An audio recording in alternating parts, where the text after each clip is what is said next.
predicted it again because he said that he could see Grant Williams as the guy on his way out, and I thought that was pretty funny, the fact that he got that right. And I want to hear your thoughts down below because right now I've heard that they wanted to give him like a 4-year, $75 million deal. So right here, this is what the news is. Because first off, the Boston might leave one roster spot open in large part because of the ACL tear of Daniel Gallinari. But the Celtics continue to have discussions with fourth-year forward Grant Williams and his team about a contract extension ahead of Monday's deadline, but nothing appears imminent.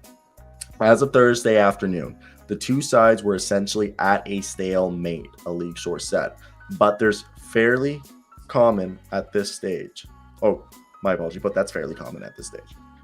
Grant Williams is believed to be seeking a 4-year deal with an annual average of around $14 to $16 million, but the Celtics offer has fallen short. So if you guys need to do quick math, that's about a 4-year, $60 million deal. So basically between a 4-year, I think it would be what? $56 million deal, $56 million deal, 4-year, $60 million deal, or a 4-year, $64 million deal is the three deals that I believe he's probably looking for. And they're probably offering him like a 4-year, maybe like $50 million deal. And I want to hear your thought. Do you think, what is Grant Williams worth? And is it in their best interest to trade him? Right now, his contract's relatively cheap, so you can't really use him to trade for someone with a big contract. And if you signed him, I believe there's a limited amount of time that they would have to wait to trade him. So what is your course of action? Because if not, he's just going to walk in free agency. And he's a multi-versatile guy, along the Jay Crowder, PJ Tucker-esque role, hybrid player, small ball, multi-positional defender who's shown some offensive growth in his game.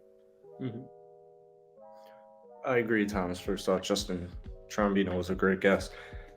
I would say I'm probably, maybe this surprises you, I'm paying Grant. I think right now what's more lucrative, 40 to 50, but as we talked about yesterday, you don't pay players on what they've done. You pay on what you expect them to do. So I know Grant Williams is not a double-digit scorer, but we're looking at a 40% three-point shooter, or capable 40% three-point shooter like he was last season. I think he's very reliable, no injury concerns with him. He's young, he's hungry, he can play both sides of the ball, somebody I can rely on if Tatum or Jaylen Brown were to go down. I think 40 or $60 million might be not the best deal, but I think by the end of this season, like it would be awesome if you could wait till this year was over and then offer him a contract. I would probably take the gamble, but I don't know if Boston, because you got two max guys in Jaylen Brown and Jason Tatum, I don't know if they would rather use the money to pay other existing players on the roster to retain them, or if they would like to look into free agency to pay these players. It's tricky. It's very tricky. I'd probably pay Grant Williams if I'm Boston because somebody will. Somebody definitely will. And he should be paid. Yeah, I think he's definitely paid. I just don't know so they gave Jay Crowder $9 million, they gave PJ Tucker $9 million. Jae'Sean Tate got $6 million. Well, that's kind of like the thing. Is Grant Williams that much better of an offensive player than all those guys? Yeah. But I think so. How much better of an offensive player is Grant Williams? That is he going to be able to be someone that you say is worth $15 million? And thanks, Swaggy. Appreciate it. I think that the one thing that's interesting when we look at this situation with Grant Williams is, okay, PJ Tucker, Jay Crowder, correct me if I'm wrong, Jae'Sean Tate, these are guys who score 7 to 10 points max a night, right? Tate's a little bit less. I guess. No, Tate's more. But what's Tate, like a 12-point? I'm pretty sure he won 12 and 6 his rookie season last year. Yeah, 12 points. Yeah, he's 12 points per game.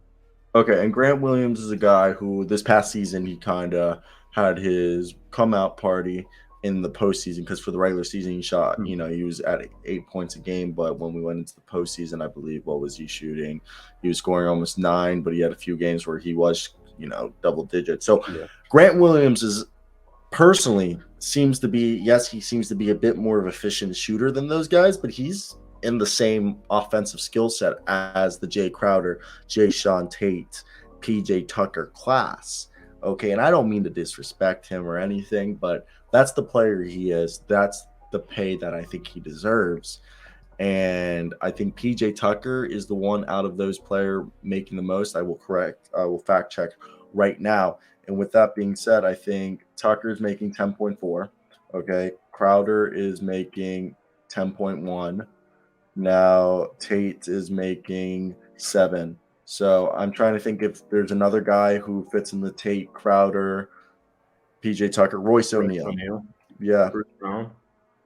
Royce O'Neal, 9.2. Bruce Brown's a good one. Bruce Brown, 6.4. So we're looking at 6.4 to 10.4 Okay. range.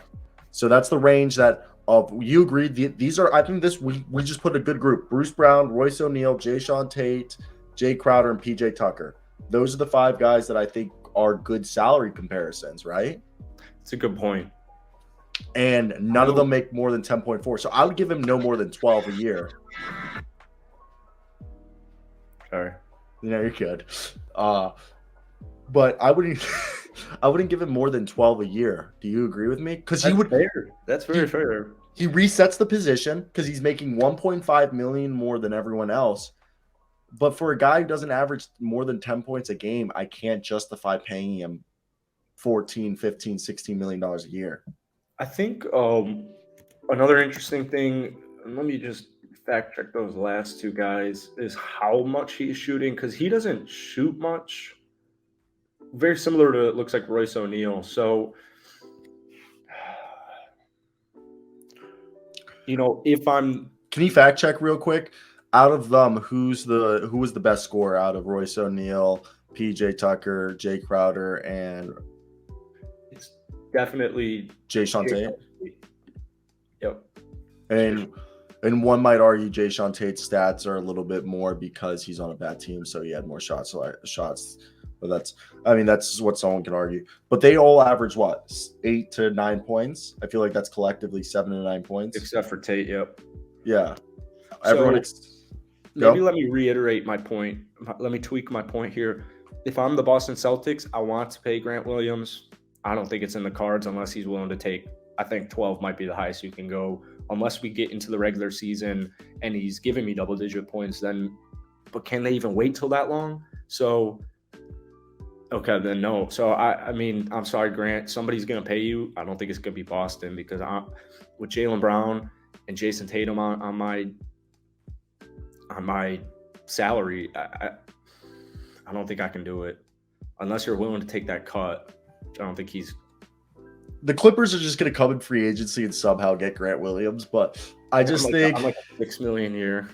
Yeah, they're gonna get it for like 5 years, 60 mil, and then they're gonna like sign and trade Marcus Morris to the Celtics. Whoa.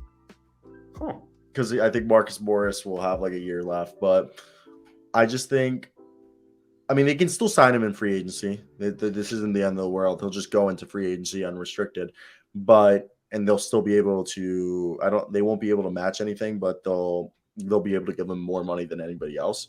And for me, I just think that might be the best thing in the world. He goes out here, he bets on himself, and they offer him probably maybe like a 4-year, $48 million deal. He says no. He goes out, averages 14 a night, and comes back and gets himself that 4-year, $60 million deal that he thinks he's worthy of. I just think he needs to show that he can be, the 4th or 5th leading scorer on this team behind. We assume the top 3 scorers on this team: Jaylen Brown, Jason Tatum as the top 2 guys. And then third, that's where it gets a little bit questionable, but I'm going to throw my money on Brogdon. And then you probably want Marcus Smart and Grant Williams right there as your 4th and 5th guys. Or there, you want him to be like right on par with Derek Williams and Marcus Smart, you want those guys to all be hitting like 10. So Yeah. you not into it? Into what? Faith. I mean, I have huge concerns for the Boston Celtics. They won't make the finals. I'm sorry. It's not happening. all right. Let's